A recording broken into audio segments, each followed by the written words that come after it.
आज मैं अपने लिए नहीं आया, मैं आप लोगों से देश बचाने की अपील करने के लिए आया हूं दोस्तों। ये क्या है?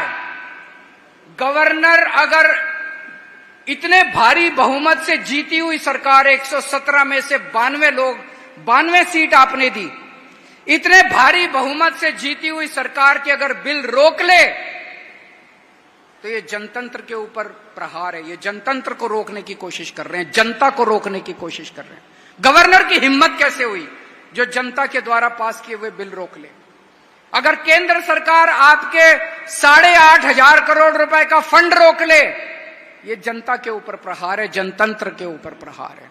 इसके खिलाफ आप लोगों को आवाज उठानी पड़ेगी। देश तानाशाही की तरफ बढ़ रहा है। हम एक टाइम की रोटी कम खा लेंगे लेकिन तानाशाही नहीं बर्दाश्त कर सकते। गलत तो नहीं कह रहा मैं भाई साहब? तानाशाही बर्दाश्त नहीं कर सकता देश। हम एक टाइम की रोटी कम खा लेंगे, कुर्बानी देनी पड़ेगी हम लोगों को, लेकिन तानाशाही बर्दाश्त नहीं कर सकते। और इनके अहंकार का आलम देखिए। अभी थोड़े दिन पहले पुरी के अंदर, आप सब लोग जानते हैं, पुरी में सबसे बड़ा मंदिर जगन्नाथ मंदिर है कि नहीं है? भगवान जगन्नाथ का मंदिर है। इनके जो राष्ट्रीय स्पोक्स पर्सन है भारतीय जनता पार्टी के संबित पात्रा, जगन्नाथ, भगवान जगन्नाथ, जगन्नाथ मतलब जगत के नाथ, पूरी ब्रह्मांड के नाथ, सृष्टि के नाथ, सृष्टि के भगवान। संबित पात्रा कहता है भगवान जगन्नाथ मोदी जी के भक्त हैं। ये अपने आप को भगवान से भी बड़ा मानने लगा है। ये अब खुल के कह रहे हैं कि भगवान मोदी जी का भक्त है। इनका नारा क्या है? जो राम को लाए हैं हम उनको लाएंगे। हम तो कहते हैं कि इस पृथ्वी के ऊपर भगवान हमको लाए हैं, रामचंद्र जी हमको, ये कह रहे हैं हम भगवान को लाए हैं।